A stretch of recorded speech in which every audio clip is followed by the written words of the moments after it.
Now let's start with next polyhalogen compound, that is carbon tetrachloride. Carbon tetrachloride की अगर हम बात करें, लिक्विड स्टेट में एग्जिस्ट करता है बेटा, ये वाटर इनसॉल्युबल है, डेंसर देन वाटर, वाटर से ज़्यादा डेंसर है, जैसे क्लोरोफॉर्म था। ऑर्गेनिक सॉल्वेंट्स, ऑर्गेनिक कंपाउंड्स को कंप्लीटली डिसॉल्व करता है, क्योंकि नॉन पोलर है, ऑर्गेनिक सॉल्व कंपाउंड्स में नॉन पोलर है, सो डिसॉल्व्स ऑर्गेनिक कंपाउंड्स। बहुत अच्छे ऑर्गेनिक सॉल्वेंट की फॉर्म में इसको यूज किया जाता है। ठीक है, प्रिपरेशन की जहाँ बात आती है, प्रिपरेशन में हमने ऑलरेडी डिस्कस किया हुआ है, CH4 में अगर हम Cl2 एक्सेस में पास करेंगे, बहुत एक्सेस है, in the presence of sunlight we will be getting CCl4। इसके अलावा अभी क्लोरोफॉर्म से हमने इसका मेथड ऑफ प्रिपरेशन देखा था, in the presence of sunlight we will be getting CCl4। CCl4 क्योंकि इसका नॉन इन्फ्लेमेबल नेचर होता है, तो इसलिए इसको फायर एक्सटिंग्विशर में यूज किया जाता है। सो अगर हम इसका प्रिपरेशन हो गया है, now let's talk about it's uses. Uses की अगर हम बात करें, सो used in fire extinguisher because it is non inflammable. और किस नाम से, विद अ ट्रेड नेम जो मार्केट में मिलता है, किस नाम से मिलता है बेटा? पायरीन के नाम से मिलता है। ठीक है, इसके अलावा it's a very good organic solvent, बहुत अच्छा ऑर्गेनिक सॉल्वेंट है, बहुत सारी रिएक्शंस में भी इसको यूज करते हैं। सो गुड सिंथेटिक एजेंट, एक अच्छा सिंथेटिक एजेंट भी है ये। सो ये हो गया chloroform, carbon tetrachloride. Carbon tetrachloride की भी एक खास बात है, अगर ये स्टीम से रिएक्ट करता है, CCl4 if it comes in contact with steam, what it forms? COCl2, phosgene बनाता है ये भी, अगेन पॉइजनस गैस, फॉस्जीन। इसका भी फिजियोलॉजिकल एक्शन क्या है बेटा? पॉइजनस है, this is also poisonous. So that's all about carbon tetrachloride. अब हम डिस्कस कर लेते हैं आइडोफॉर्म के बारे में। सो कार्बन टेट्राक्लोराइड के बाद अब हम डिस्कस करते हैं आइडोफॉर्म के बारे में, कि आइडोफॉर्म में क्या रहता है, कैसे हम यूज करते हैं iodoform. Iodoform is somehow similar to chloroform. So iodoform similar है किसके? क्लोरोफॉर्म के। तो आइडोफॉर्म का फॉर्मूला क्या है? CHI3। जैसे वहाँ क्लोरोफॉर्म में क्या था? CHCl3, ऐसे आइडोफॉर्म में क्या है बेटा? CHI3। तो आइडोफॉर्म में देखिए होता क्या है, CHI3 अगर हम देखें तो बहुत काम में आता है। एक तो इसको एंटीसेप्टिक की तरह काम में लेते हैं, यूज्ड एज एंटीसेप्टिक। अब आप में से कोई पूछ सकता है कि आइडोफॉर्म में ऐसा क्या है कि जो कि एंटीसेप्टिक प्रॉपर्टीज रखता हो? आयोडीन तो हमने सुना है कि आयोडीन की एंटीसेप्टिक प्रॉपर्टीज हैं, बट आइडोफॉर्म में कैसे क्या? इसमें तो आयोडीन तो लिबरेटेड फॉर्म में तो है ही नहीं, आइडो की फॉर्म में तो। सो बेसिकली जब ये स्किन के कांटेक्ट में आता है, जैसे कहीं आइडोफॉर्म लगा है, स्किन के कांटेक्ट में आते ही डिकम्पोज करेगा, और डिकम्पोज करके क्या लिबरेट करेगा? I2, तो उसको हम यूज करते हैं as an with antiseptic properties. So CHI3 decomposes to I2 which has antiseptic properties, जिसकी क्या है बेटा? Antiseptic properties. सबसे ज्यादा आइडोफॉर्म का यूज होता है आइडोफॉर्म टेस्ट के लिए। CHI3 is used for iodoform test, not CHI3, बस CHI3 बनता है, CHI3 येलो कलर का कंपाउंड है, is formed, not used, is formed during iodoform test. During iodoform test कैसे? आइडोफॉर्म टेस्ट में क्या करते हैं बेटा, जिसमें आइडोफॉर्म बनता भी है। सपोज आपके पास कोई कंपाउंड है, जैसे CH3CH2OH, एल्कोहल है, अगर हम इसमें I2 डालते हैं प्लस NaOH, सोडियम हाइड्रोक्साइड की प्रेजेंस में, हमें यहाँ से क्या मिलेगा? इसका जो ये वाला CH3 पार्ट है, ये कन्वर्ट हो जाता है CHI3। CHI3 क्या है? आइडोफॉर्म। किस कलर का है बेटा? येलो कलर का। तो हमें पता चल जाएगा इसमें इस तरीके का एल्कोहल है, अगर बाकी रिएक्शन हमने पढ़ ली तो। और जितना कार्बन बचता है उस कार्बन का सोडियम सॉल्ट बना दो, कार्बोक्सिलिक एसिड बना दो, HCOO3। तो आइडोफॉर्म टेस्ट जो है, this reaction is called iodoform test. और आइडोफॉर्म रिएक्शन और आइडोफॉर्म टेस्ट जैसे हमने वहां डिस्कस किया था हेलोफॉर्म रिएक्शन। तो इसमें होता क्या है, देखिए किस टाइप के एल्कोहल्स के लिए आइडोफॉर्म टेस्ट होता है। एल्कोहल ये वाले हैं,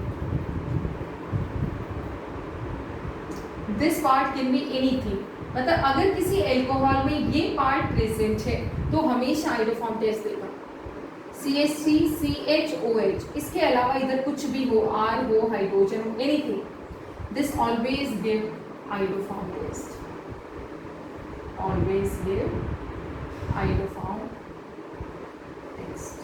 ठीक है, same way aldehyde CH3 CH double bond O, यही वाला सिर्फ एल्डिहाइड आइडोफॉर्म टेस्ट देता है और कोई नहीं देता। कीटोन्स की बात करें, CH3C डबल बॉन्ड O, उसके अलावा कुछ भी हो, अगर ये पार्ट प्रेजेंट है कीटोन में तो वो आइडोफॉर्म टेस्ट देगा, इधर कुछ भी हो, R हो, जो भी हो, ये एल्डिहाइड आइडोफॉर्म टेस्ट देगा, ये भी देगा। यानी कि हमारे लिए इंपॉर्टेंस का ये CH3 ग्रुप है। CH3 कंबाइन करेगा I2 प्लस NaOH से, क्या बना देगा CHI3, जो कि किस कलर का होता है, येलो कलर का। तो अगर कोई कंपाउंड आ जाए, गिवन लिस्ट ऑफ कंपाउंड्स में से आपको आइडेंटिफाई करना आना चाहिए कौन आइडोफॉर्म टेस्ट देगा, कौन आइडोफॉर्म टेस्ट नहीं देगा। सिंपली याद रखना, ये वाला माइटी होना चाहिए एल्कोहल में, कीटोन है तो ये, और एल्डिहाइड है तो सिर्फ एक ही एल्डिहाइड आइडोफॉर्म टेस्ट देगा। तो ये हो गया आइडोफॉर्म। नेक्स्ट है अपना बेटा, एक क्वेश्चन मैं इसमें पूछ लेती हूँ आपसे कि which of the following compounds will give positive iodoform test, positive iodoform test. कौन से कंपाउंड्स पॉजिटिव आइडोफॉर्म टेस्ट देंगे, CH3 CH2 CH2OH पहला, दूसरा CH3 CH2 CHO तीसरा, CH3 CO CH2 CH3, fourth one is CH3 CH2 CO CH2 CH3। तो कौन iodoform test positive देगा, इसमें देखो जहाँ से OH जुड़ा है कितना दूर है, इस CH3 के बाद OH होता तो हमें समझ में, एल्कोहल में क्या देखना होता है आपको, CH3 CH OH और इधर H, इधर जो भी ग्रुप हो, तो ये चीज़ मस्ट है। तो यहाँ तो ये है ही नहीं, CH3 के बाद देखो CH2 है, तो CH2 मानिए दोनों है कुछ, नॉट। ये एल्डिहाइड देखो, एल्डिहाइड सिर्फ कौन सा देता है बेटा, CH3 CHO, यही सिर्फ एल्डिहाइड देता है, जबकि तो अलग हो गया, ये भी नहीं देना। इस कीटोन की बात करते हैं, कीटोन में क्या होना चाहिए, CH3C डबल बॉन्ड, उसके बिना कुछ भी हो, हमें कोई फर्क नहीं पड़ता। इसमें ये पार्ट है पॉजिटिव, इसमें देखो ये पार्ट नहीं है तो negative. So this is the compound which gives positive iodoform test. So this all about iodoform. अब हम डिस्कस करते हैं आइडोफॉर्म के बाद फ्रियोन्स। फ्रियोन्स क्या होते हैं, फ्रियोन्स क्या है, फ्रियोन्स है आपके क्लोरोफ्लोरोकार्बन्स, क्लोरोफ्लोरोकार्बन्स मानी जिनमें कोई हाइड्रोजन ना हो, वो हाइड्रोकार्बन्स के डेरिवेटिव जिनमें कोई हाइड्रोजन ना हो, सिर्फ और सिर्फ क्या हो, क्लोरीन या फ्लोरीन। फॉर एग्जाम्पल H तो हटा ही देना है, CCl3F, CCl2F2, CClF3 and CF4, ये सारे फ्रियोन्स हैं, सारे के सारे क्या है, फ्रियोन्स। इनका नाम कैसे लिखेंगे आप, देखो इसका नाम आएगा फ्रियोन डैश, जितना नंबर ऑफ कार्बन और जितना नंबर ऑफ फ्लोरीन है, कार्बन एक फ्लोरीन एक। इसमें देखो कार्बन एक फ्लोरीन दो, तो क्या नाम हो गया, फ्रियोन 1 2। वेरी कॉमन, बहुत कॉमन रेफ्रिजरेंट है। फ्रियोन्स का मेन यूज क्या होता है, रेफ्रिजरेंट्स में, कूलिंग के लिए काम में होते हैं। इसका क्या नाम होगा बेटा, फ्रियोन। कार्बन का नंबर देखो 1, फ्लोरीन 3, इसमें कार्बन 1 फ्लोरीन 4, फ्रियोन 1 4, राइट बेटा। ये कॉमन नेम्स है जिनसे हम बुलाते हैं। So these are freons. Freons कैसे बनाते हैं, जैसे कार्बन टेट्राक्लोराइड है, उसमें हमने पास कर दिया SbF3, right, in the presence of SbCl5, heating किया, क्या मिलेगा, CCl2 and F2, तो हमें यहाँ से क्या मिल गया बेटा, फ्रियॉन 1 2, 1 इसलिए क्योंकि एक कार्बन है और 2 इसलिए क्योंकि 2 फ्लोरीन है। सो इनको हम रेफ्रिजरेंट्स में कूलिंग एजेंट्स की तरह काम में लेते हैं, बट इनकी एक प्रॉब्लम है, ये एनवायरनमेंट में एस्केप करते हैं और एनवायरनमेंट में एस्केप करके ये पॉल्यूटेंट्स का रोल प्ले करते हैं। They act as they ozone depletion,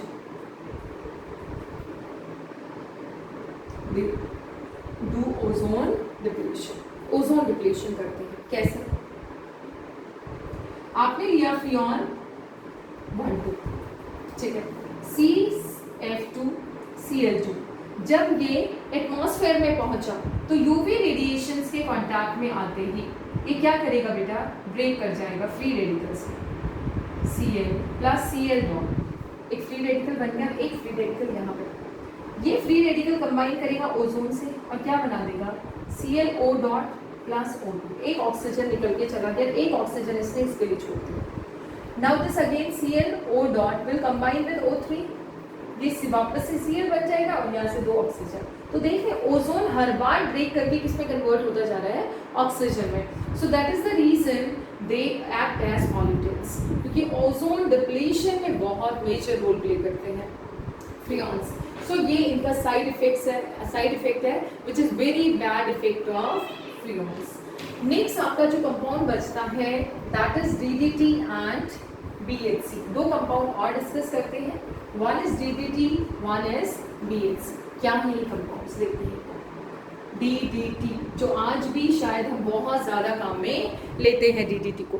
तो DDT की अगर हम बात करें तो DDT का स्ट्रक्चर क्या होता है, पहले तो वो देख लीजिए, ड्रॉ भी ऐसे ही करेंगे आप। DDT का स्ट्रक्चर एक क्लोरोबेंजीन, मैं प्रिपरेशन से बताती हूँ, उसके बाद आपको स्ट्रक्चर क्लियर ही हो जाएगा, सीधा हम प्रिपरेशन ही पढ़ लेते हैं पहले इसका। DDT हमें पता है एक बहुत अच्छा इंसेक्टिसाइड है, it's a very good insecticide, right. Anti malarial, in fact world war 2 में तो इसको एंटी मलेरियल ड्रग की तरह काम में लिया गया था, क्योंकि पर्टिकुलर मॉस्किटो था जिसको ये किल कर देता है। इसके जो डिस्कवरर थे बोला उनको नोबेल प्राइज मिला था, ठीक है। So it's a very good insecticide. इसका हम प्रिपरेशन डिस्कस करते हैं, वहीं पे इसका स्ट्रक्चर भी आ जाएगा। प्रिपरेशन करने के लिए हम क्या लेते हैं बेटा, क्लोरोबेंजीन लेते हैं, क्लोरोबेंजीन। 2 मॉलिक्यूल हमें लेना होता है क्लोरोबेंजीन का, ठीक है। एक हमें लेना होता है क्लोरल। क्लोरल क्या होता है बेटा, CCl3CHO, अभी बनाया था जब हमने हेलोफॉर्म रिएक्शन देखा था। सो this is chloral, this is chlorobenzene, ये 3 चीजें हम यूज करेंगे। क्या हुआ देखिए, यहाँ पे इसका हाइड्रोजन और इसका हाइड्रोजन दोनों ऑक्सीजन के साथ कंबाइन करेंगे, H2O की फॉर्म में निकल जाएंगे। अब ये CHO है तो CHO का स्ट्रक्चर हम सबको पता है ऐसा रहा होगा।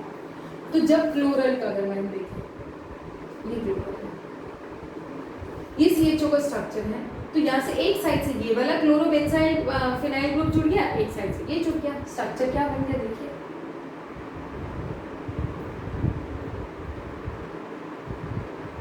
ये इसका बन जाएगा स्ट्रक्चर। ये क्लोरोबेंजीन वाला पार्ट किससे जुड़ा है, कार्बन से, इस वाले कार्बन से। इधर दूसरा क्लोरोबेंजीन वाला पार्ट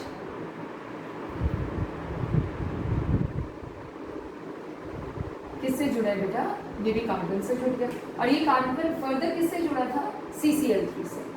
तो ये जो कंपाउंड बना है इसका क्या नाम है, DDT, शॉर्ट में बोलते हैं। क्यों बोलते हैं, देखो, डाइक्लोरो डाइफेनाइल ट्राइक्लोरोईथेन। DDT अगर हम देखें, although DDT is common name, ये इसका क्या है, कॉमन नेम है। कहाँ से आया ये कॉमन नेम, डाइक्लोरो, क्योंकि 2 क्लोरीन है, डाइफेनाइल 2 फिनाइल, ट्राइक्लोरो 3 क्लोरीन, इथीन। इस वजह से इसको क्या बोला जाता है, DDT। देखो, डाइक्लोरो डाइफेनाइल एंड ट्राइक्लोरोईथेन, तो DDT। अब बात आती है, कई बार तो क्वेश्चन ही ये पूछा जाता है, what is the IUPAC name of DDT। It is a very very important question. IUPAC name क्या है इसका, देखिए IUPAC नेम। नंबरिंग स्टार्ट करेंगे 1 2, इसमें एक हाइड्रोजन भी बचा हुआ है ये वाला। नंबरिंग हम स्टार्ट करेंगे यहाँ से 2 पे। 2 पे क्या प्रेजेंट है, 2 क्लोरो फिनाइल ग्रुप्स प्रेजेंट हैं। तो दो ये बल्कि ग्रुप होने से हम क्या लिखेंगे इनकी पोजीशन, पहले तो 2 डैश, ठीक है 2 ही लिखते हैं सेम कार्बन पे। फिर हम लिखेंगे बिस, फिर हम लिखेंगे 1 2 3 4 क्लोरो, फिर ये कौन सा ग्रुप है, फिनाइल, राइट बेटा। इन दोनों का हमने नाम लिख दिया, 2 बिस 4 क्लोरोफिनाइल। अब क्या है ये 1 1 1 1 1 1 ट्राई क्लोरो, 3 क्लोरो इथेन। ये याद रखिएगा, IUPAC name of this compound is very very important. पूछा जाता है कई बार सीधा सीधा question, what is the IUPAC name of DDT? So this is the IUPAC name of DDT. It is used as very good insecticide. Problem इसके साथ क्या है, आजकल इसका यूज ना बैन कर दिया, यूएसए में तो खासकर। क्यों कर दिया है, क्योंकि पर अपने घरों में मिल जाएगा, आई एम श्योर। आप अपने घर में मम्मी से पूछेंगे मम्मी डीडीटी देना चाहिए थी, आगे ही तुरंत निकाल के दे देंगे, है ना। सो डीडीटी अगर हम देखें तो डीडीटी अपने यहाँ चल रहा है अभी भी, बट इसका बैन क्यों किया है इसका use, because this is non biodegradable compound. ये क्या है बेटा, नॉन बायोडिग्रेडेबल कंपाउंड है। तो इसका जो हार्मफुल इफेक्ट है वो क्या है, because this is non biodegradable compound, degrade नहीं होता है, तो ये इसका हार्मफुल इफेक्ट पोल्यूशन कॉज करेगा, ठीक है। इसके जो डिस्कवरर थे मुलर, उनको क्या मिला था, नोबेल प्राइज मिला था। वर्ल्ड वॉर 2 में जो इसको यूज किया था एंटी मलेरियल ड्रग की तरह, used as DDT was used as anti malarial drug. आजकल तो इसका यूज बैन है, क्यों बैन है आप सबको पता है, because this is non biodegradable compound. अब हम नेक्स्ट कंपाउंड डिस्कस करते हैं। The next compound is BHC, benzene hexachloride. Last compound है इस सीरीज का, which is BHC, means benzene hexachloride। क्या है ये कंपाउंड, देख लेते हैं एक बार। अगर हम देखें बेंजीन हेक्साक्लोराइड की अगर हम बात करते हैं तो benzene hexachloride is a very good pesticide. बहुत अच्छा, ये क्या है बेटा, पेस्टिसाइड है, और इसको बनाया जाता है बेंजीन से। बेंजीन हम लेंगे, बेंजीन को 6 क्लोरीन एटम्स यानी कि 3Cl2 से ट्रीट करेंगे इन द प्रेजेंस ऑफ सल्फर। क्या मिलेगा हमें, जहां जहां डबल बॉन्ड है वहां वहां आ जाएगा क्लोरीन। तो आपको पता है एक हाइड्रोजन या पहले ही प्रेजेंट था, एक हाइड्रोजन पहले ही प्रेजेंट था, और साथ में अब क्या जुड़ गया इससे, एक क्लोरीन। सो अब अगर कोई पूछे कि अब इस कंपाउंड का नाम, देखो ये बेंजीन था और इसको क्या बोला जाता है बेटा, बेंजीन हेक्साक्लोराइड, है ना सरप्राइजिंग, BHC। क्यों बोला जाता है, इसमें तो बेंजीन है ही नहीं, बट फिर भी इसका कॉमन नेम इसका क्या है, बेंजीन हेक्साक्लोराइड, क्योंकि बेंजीन से डायरेक्ट है। सो इसको BHC भी बोलते हैं, इसको 666 भी बोलते हैं। क्या बोलते हैं, देखो 6 इसमें कार्बन, इसका फॉर्मूला देखोगे 6 कार्बन 6 हाइड्रोजन और 6 ही इसमें क्लोरीन, तो 666, इसलिए इसको क्या बोला जाता है बेटा, 666 बोला जाता है।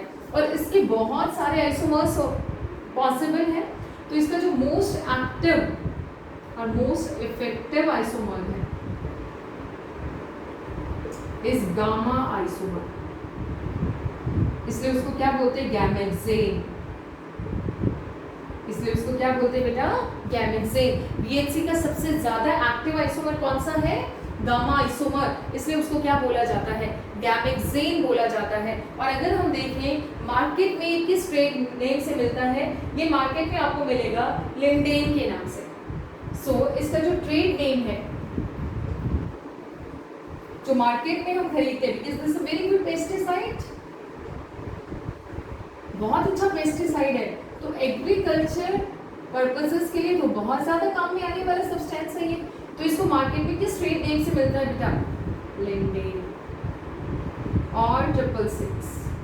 आप अगर कोई घर में एक बार पूछेगा, अगर आपके घर में फार्मिंग होती है तो आप उनसे पूछिएगा क्या कभी आपने लिंडेन और 666 यूज़ किया है अपने पेरेंट्स से, दिल टेल यू अगर उन्होंने कभी खरीदा होगा। So this is very good pesticide. So हमने डीडीटी डिस्कस कर लिया है, हमने BHC. BHC is again non biodegradable compound. BHC भी क्या है बेटा, नॉन बायोडिग्रेडेबल कंपाउंड है। So this is non biodegradable.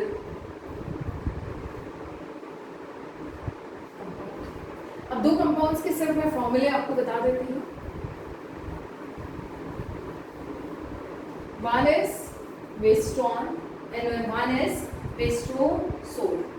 One is vestron and one is vestrosol. Vestrosol. Vestron क्या होता है बेटा, CH, Cl2, सिमेट्रिक कंपाउंड है, बहुत अच्छा सॉल्वेंट है भाई पेंट वार्निशेस वगैरह के लिए। वेस्ट्रोसोल की अगर हम बात करते हैं तो ये है CHCl double bond CCl2। So this is westrosol. These are again very heavy liquids हैं ये, और इनको यूज किया जाता है पेंट्स वार्निशेस, और इसको पर्टिकुलरली यूज किया जाता है ड्राई क्लीनिंग के लिए। इसको यूज किया जाता है ड्राई क्लीनिंग के लिए। अब last two questions in this unit. वो दो क्वेश्चंस क्या हैं, अगर आपसे कोई पूछे कि how can you distinguish between a given pair of compounds, आप एक गिवन पेयर ऑफ कंपाउंड्स में कैसे डिस्टिंग्विश करेंगे। So test to distinguish between a given pair of compounds, कैसे हम टेस्ट करेंगे। जैसे आपको बोला जाए क्लोरोईथेन and ब्रोमोईथेन, CH3 CH2Cl and CH3 CH2Br, कि हम इन दोनों में कैसे डिस्टिंग्विश करेंगे। देखिए क्लोरोईथेन और ब्रोमोईथेन में हम कैसे टेस्ट कर सकते हैं। आप इसमें डालो पहले KOH, और KOH डालने के बाद आप डाल दो AgNO3, राइट। ये किसका, AgCl का वाइट PPT हमें मिलेगा इस केस में। इसमें आपने क्या डाला, KOH, साथ में डाल दिया AgNO3। यहाँ से हमें AgBr का pale yellow PPT, light yellow PPT मिलेगा, राइट बेटा। तो अगर इन दोनों में डिस्टिंग्विश करना हो तो आप इस तरीके से कर सकते हैं। KOH देखो हुआ क्या है, KOH डाला आपने, एक्वस KOH डालते इसने क्या बनाया, CH3 CH2OH, और Cl की जगह क्या आ गया OH। इसमें हमने क्या डाला AgNO3, तो AgNO3 डालते ही जो आपका ये यहाँ से क्या निकल के गया, KCl कंबाइन करेगा AgNO3 से, क्या बना देगा बेटा AgCl। सेम वे KOH डालते क्या बनाएंगे ये KBr प्लस C2H5OH। KBr में AgNO3 डालते हैं क्या बना देगा AgBr। तो AgBr किस कलर का होता है, लाइट येलो PPT देगा। ये तो पहला सेट ऑफ कंपाउंड हो। अब दूसरा हम लेते हैं second set, chlorobenzene and ethyl chloride. एक क्लोरोबेंजीन एक इथाइल क्लोराइड है। सेम वे हम क्या करेंगे, KOH डाला AgNO3 डाला। अब हमें पता है ये तो बॉन्ड टूटना ही नहीं चाहता है, तो ये बॉन्ड टूटेगा ही नहीं, तो क्या ये एल्कोहल बनाएगा, क्या सेल लेवाइल है इसका, क्या फ्री हो पाएगा, नहीं हो पाएगा। सो नो रिएक्शन, कोई रिएक्शन नहीं होगा। बट इस केस में जैसे आपने डाला KOH पहले, तो ये एल्कोहल प्लस KCl बनेगा। KCl में हमने डाला AgNO3, तो हमें क्या मिलेगा बेटा AgCl का वाइट। तो इस टेस्ट के लिए ये नेगेटिव रहेगा हमेशा, चाहे आप क्लोरोबेंजीन ले लो, चाहे आप विनाइल क्लोराइड ले लो, ये भी ले लेते ना अगर CH2 डबल बॉन्ड CHCl, तो ये भी नेगेटिव रहता, इसमें भी नो रिएक्शन। तीसरा सेट हम ले लेते हैं, लेट्स से एक जैसे से कंपाउंड्स लेते हैं। मान लो आपके पास है क्लोरोबेंजीन एंड दिस क्लोरोसाइक्लोहेक्सेन, वही सेम टेस्ट करेंगे KOH AgNO3, नो रिएक्शन, कोई रिएक्शन ही नहीं होगा, ये तो टूटेगा ही नहीं। और इसमें अगर हम डाल देंगे KOH एंड AgNO3, ये क्या देगा हमें यहाँ से, ये Cl, ये बॉन्ड टूटेगा और ये बॉन्ड टूटते ही क्या मिल जाएगा हमें यहाँ से, किसका वाइट पीपीटी, AgCl का वाइट पीपीटी, राइट। तो this way we can identify what type of compound is present और we can test between two compounds कि कौन सा किस कलर का प्रोडक्ट देगा। सेम वे अगर आपसे कोई रिएक्टिविटी पूछे तो रिएक्टिविटी में मान लो एक RH है और एक बेंजीन रिंग से X जुड़ा है, कौन ज़्यादा रिएक्टिव होगा, RH is more reactive than this. एक RH है और एक विनाइल वाला है, ये वाला, obviously this is more reactive, ये रिएक्टिविटी हो गई। सेम वे अगर एक एलाइल है और एक है RH, कौन ज़्यादा रिएक्टिव होगा, allyl will be more reactive. एक बेंजाइल है और एक RH है, कौन ज़्यादा रिएक्टिव होगा, बेंजाइल। देखो बेंजाइल है बेटा, ये इस चीज़ का ध्यान रखिएगा, this is benzyl and this is phenyl. अगर ये डायरेक्टली बेंजीन रिंग से जुड़ा है तो ये टूटना नहीं चाहता, ये रिएक्शन नहीं देना चाहता, और अगर CH2 बीच में तो ये आराम से टूट के कार्बोकेटाइन बनाएगा, and we know that benzyl carbocation is quite stable. That's all about your haloalkanes and haloarenes. Go through the unit and practice the exercise.